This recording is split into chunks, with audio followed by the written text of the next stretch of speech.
Hi everybody. Welcome to honey stories. నేను మీ Lakshmi. Vashishtha list 167 episode యార్. Coat తీసుకుని తగిలించుకుంటూ చక్రి అంటూ భూకంపం రిక్టర్ స్కేల్ 4.2 నమోదు చేసినంత గట్టిగా అరిచాడు ఠాగూర్. సార్ అంటూ అదురుతున్న గుండెని చెక్కపట్టుకుని భయంగా పిలిచాడు చక్రి. పద అంటూ పెద్ద పెద్ద అంగలు వేసుకుంటూ వెళ్ళాడు. అడుగుల వేగాన్ని అందుకోవడానికి అప్పటిలాగానే పరుగులు తీశాడు అర్బక చక్రి. కారు ఎక్కగానే హై స్పీడ్లో దూసుకుపోయింది. ఎందుకు అంత కోపంగా ఉన్నాడు ఇసుమంతా కూడా అంతుపట్టక అది కష్టం మీద గొంతు పెగిల్చుకుని, సార్ మేడం చాలాసార్లు కాల్ చేశారు అని మెల్లగా చెప్పాడు. కారు వేగాన్ని తగ్గించి, కాల్ చేయి అంటూ ఆర్డర్ వేశాడు యశ్వంత్. ఎస్ సార్ అని నీలాంబరికి కాల్ చేశాడు చక్రి. ఫస్ట్ రింగ్కే లిఫ్ట్ చేసి, హలో యశు అని కోపంగా అందామె. ఏం జరిగింది మామ్ అని బేస్ వాయిస్తో అడిగాడు. ఏం జరిగిందో తర్వాత, చిన్ను ఎక్కడ ఉందో ముందు తెలుసుకో, అది ఎక్కడ ఉన్న ఈడ్చుకురా అంటూ చేవాలెత్తింది. జరిగింది చెప్పవే నిన్ను. చిన్ను వాసుదేవ్ ఇంట్లో ఉంది మామ్. నేను అక్కడికే వెళ్తున్నాను అన్నాడు యశ్వంత్. వాట్? చిన్ను వాసింటికి వెళ్ళిందా? వై అంటూ అరిచిందామె. ఎందుకో నేను అక్కడికి వెళ్ళాక తెలుసుకుని చెబుతా అని కట్ చేశాడు బగ్గును మండుతూ. నిన్నూరికే వదలనే అని తను వెళ్లే కారు రూట్ మార్చి వాసు అంకుల్ ఇంటి వైపు మళ్లించింది బ్లూ ఆంటీ. ఎక్కుపట్టిన బాణాల్లా దూసుకొస్తున్నారు అమ్మ కొడుకు. ఏం చేస్తారో చూడాలి మరి. వాసుదేవ్ గారు లోపలికొస్తూ, ఏం జరిగింది మహా అంత అర్జెంటుగా రమ్మని కాల్ చేశావు? టెన్షన్ వచ్చింది తెలుసా అని ఎదురుగా ఉన్న మోక్షను చూసి, ఈ అమ్మాయి ఎవరు అంటూ నొసలు చిట్లించారు. మీరు వాటర్ తాగిన మావయ్య గారు అని ఇచ్చింది ప్రజ్ఞ.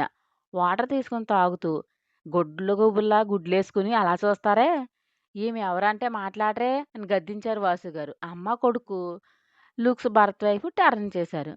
పశువుడి వైపు చూస్తారే, ఎవరమ్మా నువ్వు అని మోక్షను అడిగారు వాసుదేవ్ గారు.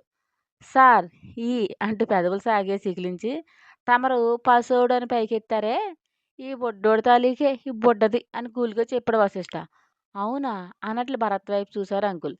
చేతులు పిసికేసుకుంటూ ఏం చెప్పాలో అర్థం కాక పిచ్చి చూపులు చూశాడు భరత్.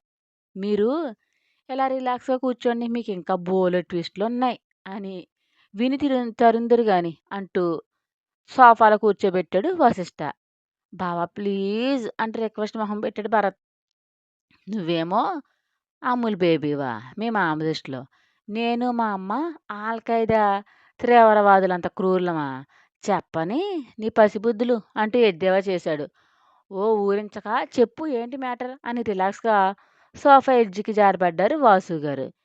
ఈ బుడ్డి ఎవరనుకుంటున్నారు అని స్మైలింగ్ ఫేస్తో అడిగింది మహా ఆంటీ. ఏ అంత ఉత్సుకతతో అడుగుతున్నావు? ఏ ఐజీ గారి అమ్మాయా ఏంటి అని వెక్కిరించారు. కాదు మీ ప్రియాతి ప్రియమైన ఎనిమి కూతురు కాదు, కూతురులాంటి కూతురు అని పళ్ళికిలించింది మహా. నీకు స్క్రూ లూజ్ అయిందా తిక్క తిక్కగా బాగుతున్నావు అని చిరాకు పడ్డారు. బేబీ నీ పెద్దమ్మ నామదేమేంటో చెప్పమ్మా, సార్ గారు విని తరిస్తారు అంది మహా.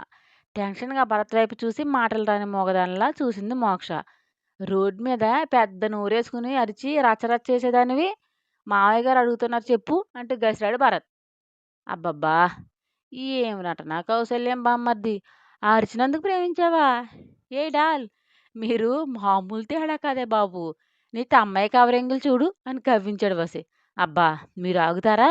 దొరికారా నువ్వు ఆడుకుంటున్నారు అని చిరుకోపంగా చూసి, మామయ్య గారు తను మోక్ష నీలాంబరి చెల్లెలు కూతురు మాకు ఇప్పుడే తెలిసింది అని చెప్పింది. వేళ్ళు తీసి 1, 2, 3 అంటూ కౌంట్ చేస్తున్నాడు ప్రజ్ఞ చెప్తుండగానే వసి. వాట్ అంటూ సోఫాలో మూర ఎత్తి ఎగిరిపడి, నీలాంబరి ఇంటి పిల్ల అంటూ షాకింగ్ ఎక్స్ప్రెషన్స్ ఇచ్చారు వాసుదేవ్ గారు.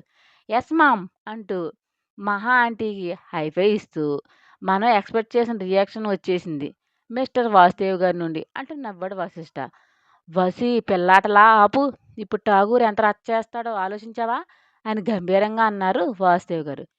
ఎందుకు చేస్తాడు? తనేమి కూచి కాదు, మేజర్. తనకు నచ్చిన వాడిని మ్యారేజ్ చేసుకునే రైట్స్ తనకున్నాయి డాడ్. భరత్ ఏమీ బాధ్యత లేని పౌరుడు కాదు. ఆమె ఆమె ఎగరటానికి, మనం పడ్డానికి అంటూ సీరియస్‌గా అన్నాడు వసి. అంతవరకు చాలా సిల్లీగా ఉన్న వశిష్ట ఒక్కసారిగా గంభీరంగా మారిపోవడంతో చూసిన మోక్షకి అంతా అయోమయంగా ఉండి తింగర చూపులు చూసింది. నువ్విలా కూర్చోమ్మా. అమ్మూ! తనకేమైనా తాగటానికి తీసుకురా అని చెప్పింది మహా. నువ్వుండమ్మూ నేను తీసుకొస్తా అని వెళ్ళింది రాజ్యం. చూడమ్మా నీకు నిజంగానే భరత్ అంటే ఇష్టం ఉంటే మీ అన్నయ్య గురించి మాకంటే నీకే ఎక్కువ తెలిసుండాలి. సో, తన్ని ఎదుర్కోవాలని నిలబడాలని ప్రశ్నించారు వాసుదేవ్ గారు. వాళ్ళ క్రూయాలిటీ గురించి తనకేమీ తెలీదు డాడ్. బట్ నిలబడితేనే తన ప్రేమ తనకు దక్కుతుంది అన్నాడు వశిష్ఠ. యశ్వంత్ కారు రయ్యమని లోపల దూసుకొచ్చింది. వెనుకే సెక్యూరిటీ పరుగులు తీస్తూ వచ్చారు కార్ని ఆపడానికి. డోర్ కాలుతో తన్ని కిందకు దిగి ఎర్రగా మారిన టమాటాలా మొహం పెట్టుకుని. యశ్వంత్ యశ్వంత్ గురించి తెలుసు. అందుకే వాళ్ళ అడుగులు గజం దూరం లాగిపోయాయి. వాళ్ళ వైపు రౌద్రంగా చూస్తూ పెద్ద పెద్ద అంగలు వేస్తూ లోపలికి వెళ్ళి చిన్ను అంటూ వెళ్ళ ఆదరేలా అరిచాడు యశ్వంత్. వచ్చాడమ్మ పిలవని అతిథి అని నీలుగాడు వశిష్ఠ. అన్నగారి అరుపుతో ఉలిక్కుపడి భరత్ చేతుల్లోకి చేరిపోయింది మోక్ష. తన చుట్టూ చేతులు వేసి పట్టుకున్నాడు Bharat. Vashishta stop the game అంటూ రంకెలు వేసాడు ఠాగూర్. నేనేం గేమ్ ఆడాను? నువ్వేం వాగుతున్నావు నా ఇంటికి వచ్చి? ఏంటి నీ రచ్చ అంటూ సీరియస్గా అన్నాడు వశిష్ఠ. నా చెల్లెల్ని అడ్డం పెట్టుకుని డ్రామా చేయాలని చూడకు. చిన్ను నువ్వెలారా అని అరిచాడు. రాదు అంటూ గన్ షాట్ ఆన్సర్ ఇచ్చాడు భరత్. యశ్శు దాన్ని జుట్టు పట్టుకుని ఈడ్చుకురా అని అహంబోతులా రంకి వేసింది. అప్పుడే వచ్చింది నీలాంబరి. భుజం తట్టి కళ్ళతో సైగ చేశాడు భరత్. కారే కన్నీరు తుడుచుకుని ఎందుకు నా జుట్టు పట్టుకుని ఈడ్చుకెళ్తావు? గుడికని నమ్మించి తీసుకెళ్ళి నీకేం రైట్స్ ఉన్నాయని ఎవడికో ఇచ్చి నాకు దొంగ పెళ్లి చేయాలని చూస్తావు? ఏ నేను నీ కూతుర్నా? నీకు అన్న కూతుర్నా అని కోపంగా అరిచింది మోక్ష. Chinnu don't talk nonsense. ఏది ఉన్నా ఇంటికి వెళ్ళాక మాట్లాడుకుందాం రా అని చేయి చెప్పాడు యశ్వంత్. క్షమించు అన్నయ్య. నేనింకా మీ ఇంటికి రాను. నీకింకా జ్ఞానం రాలేదు. మీ అమ్మ ఆడే మైండ్ గేమ్ గురించి. తన పంతం కోసం, తానెంతో గొప్ప అనిపించుకునే మెప్పు కోసం మీ లైఫ్ నాశనం చేసింది. ఇప్పుడు ఈవిడ విషపు నా మీద పడింది. చిన్న వదిన కూడా ఈమె చంపించింది. నాకిప్పుడు అనిపిస్తుంది అని సహనం కోల్పోయి నిజాలు కక్కేసింది మోక్ష. ఏయ్ ఏంటి వాగుతున్నావు? ఈ పోలీసు కుక్కను చూసా రెచ్చిపోతున్నావు? లేక ఈ వసీగాడి అండ చూసి ఎగురుతున్నావు అంటూ ముందుకు వచ్చింది నీలాంబరి. మోక్ష ముందుకు వచ్చి నిలబడింది ప్రజ్ఞ. ఏయ్ తప్పుకో. నిన్ను చూసి భయపడాలా? నా కాలి దుమ్ము వాల్యూ చేయవు నువ్వు. నాకేదో నిలబడి రొమ్ము విరుస్తావే అంటూ రెచ్చిపోయింది నీలాంబరి. యశ్వంత్ వైపు ఒకసారి చూపు చూసి లాగిపెట్టి ఒకటి పీకింది ప్రజ్ఞ. ఏ ప్రజ్ఞ అంటూ ఆంబోతుల ర్యాంకి వేసాడు యశ్వంత్. సర్రున తాకత్రొక్కిన త్రాసులా బుసలు కొడుతూ. చినోర్మి మీరు అసలు మనుషులేనా లేక మృగాల? ఎంతమంది ఆడవాళ్ళ జీవితాలతో ఆటలాడుకుంటారు? నీ అమ్మ పరాయి ఇంటి కోడల్ని అపహాస్యం చేస్తూ అవమానిస్తుంటే షో చూసినట్లు చూసాను. నీకా మాట్లాడే రైట్స్ లేవు మిస్టర్ అని కళ్ళ నుండి నిప్పులు చెరుగుతూ. మిమ్మల్ని నమ్మి మీతో ఉంటున్న మీ బ్రతుకు బండలు చేయాలని చూస్తే ఇంటికి వెళ్ళి మాట్లాడుకుందాం అంటున్నావు నువ్వు. అన్నవేనా? అదే నా భర్త నీ స్థానంలో ఉంటే ముందు ప్రశ్నించే తన తల్లిని. నా అత్తగారు కొడుకుతో మాటపడే టైప్ కాదనుకో. అది మగాడి ధర్మం. అన్నగా ఆడపిల్లకు రక్షణ. నీకేం తెలుస్తుంది? తల్లి ప్రేమ ఎరగని వాడివి. ఆడదాని విలువ గౌరవం అని వ్యంగ్యంగా నవ్వి. చూడు నీలాంబరి, ఇక నీ దాష్టకాలు సాగో. మోక్ష ఏసీపీ భరత్ భార్య. తనని టచ్ చేయాలని చూస్తే నీకు ఏ గతి పడుతుందంటే నీ ఊహకు కూడా అందదు. నా ఇంటి నుండి బయటకు పొండి అంటూ చేతిని డోర్ వైపు చూపించింది. అందమైన దరహాసం చిందిస్తూ అలాగే చూస్తున్నాడు వశిష్ఠ. వారెవ్వా, ఒకనాడు నా కంటి చూపుకి గడగడలాడే నువ్వు ఈరోజు శివంగిలాగా రెచ్చిపోతున్నావంటే వెనుక ఉన్న నీ మొగుడిని చూసుకున్నా, లేక కాకి యూనిఫామ్ వేసుకుని ఆడపిల్లని వలలో వేసుకున్న నీ తమ్ముడిని చూసుకున్నా? మిస్సెస్ వశిష్ఠ అంటూ ఏమ సీరియస్గా అడిగాడు యశ్వంత్. ఆనాడు భయపడింది నీ రాక్షసత్వానికి. నా వల్ల ఒక ప్రాణం పోయింది, మరో ప్రాణం పోకూడదని అంతే. నా ఒంటి మీద చేయి వేయనివ్వకుండా నీ కదంబ హస్తాల నుండి క్షేమంగా బయటకు వచ్చినప్పుడే తెలియాలి నా ధైర్యం గురించి అని పొగరగా చెప్పి, నా భర్త పేరు తలిచే అర్హత లేదని నీకు తెలుసు కదా, ఇంకా ఎందుకు ఈ మేకపోతే గాంభీర్యం? మిస్టర్ వెళ్ళండి అంటూ హెచ్చరించింది ప్రజ్ఞ. నా అక్క కన్నీళ్ళకు కారణమైన వాడి అంతు చూడాలని నేను ఎంత కష్టపడి ఏసీపీ అయింది. ఇక నువ్వని తెలిసాక ఎందుకు వదులుతానురా అంటూ ముందుకు వచ్చాడు భరత్. నువ్వేం చేస్తావు?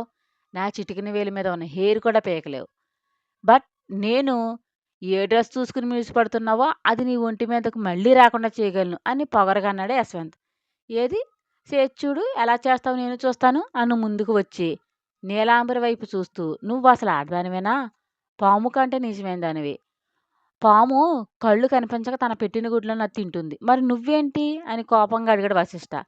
సర్పాలతో పోల్చుకున్నా నాన్న అవి కూడా అసహించుకుంటాయి అని వ్యంగ్యంగా నవ్వి, చూడు బాబు, గతంలో నువ్వేం చేసావో మీ అమ్మ బిహేవియర్ ఏంటో అంతా వదిలే. మోక్ష జోలికి రాకండి. ఆడపిల్ల కంటనీరు నోటి వెంట వచ్చే మాట శాపాలై మన వంశాన్నే నాశనం చేస్తాయి. తన పేరెంట్స్ని పిలిపించి మాట్లాడతాం. మీరు వెళ్ళండి అంది మహా. ఏంటే నువ్వు మాట్లాడేది? అది నా చెల్లెలు కూతురు అంటూ దురుసుగా వాగింది నీలాంబరి. మామ్ అంటూ కోపంగా పిలిచాడు యశ్వంత్. కొడుకు అలా తన మీద అరవగానే తన అహం దెబ్బతిని, వాళ్ళన్ని మాటలంటున్నా నీకేం కోపం రావట్లేదా యశు? ఇలాంటి అడ్డమైన వాళ్ళతో నీతులు చెప్పించుకోవాలనే దీనికి పెళ్లి చేయబోయాను. నేను ఏదైతే ఊహించానో అదే జరిగింది. ఏయ్! రావే అంటూ మోక్షం మీదకు వచ్చింది నీలాంబరి. నీ అత్యాస, ఇగోతో పిల్లల భవిష్యత్తుతో ఆటలాడకు నీలాంబరి. మనం ఏమైనా మన బిడ్డలు సుఖ సంతోషాలతో వర్ధిల్లాలని ఆశపడాలి. నీ బిహేవియర్ ఇప్పటికైనా మార్చుకో. తనకిష్టం లేని పెళ్లి చేసే రైట్స్ నీకు లేవు. వెళ్ళండి అంటూ గంభీరంగా వాయిస్‌తో చెప్పారు వాసుదేవ్ గారు. ఆపవయ్యా! నీ నీతులు, సుద్దులు. నా ముందు మాట్లాడే రైట్స్ నీకు లేవు. నా భర్తని పొట్టన పెట్టుకొని ఇప్పుడు సంఘంలో పెద్ద మనిషిలా చలామణి అవుతూ, నీ రౌడీ కొడుకుని అందరి మీదకి యుద్ధానికి పంపుతూ, పబ్బం గడుపుకునే నువ్వు నాకు నీతులు చెప్పకు. నాకు తెలుసు నా బిడ్డల జీవితాల్లో ఎవరు వస్తే సంతోషంగా ఉంటారో. అందుకే ఆ రోజున ఈ క్యారెక్టర్ లేని గర్ల్ నా యెస్ లైఫ్ నుండి పోయింది. ఇంకో దరిద్రురాలిని ట్రై చేసింది. అది ఏకంగా భూమి మీద లేకుండా పోయింది. ఇక ఇప్పుడు వీడు మీరందరూ బాగా డబ్బు, హోదా ఉన్నవాళ్ళని వల వేసి పట్టుకోవాలని ముందే తీర్మానించుకునే పక్కా కన్నింగ్ ప్లాన్ వేస్తారా? ఛీ! మీది ఒక బ్రతుకేనా? అంటూ హెచ్చరించింది నీలాంబరి.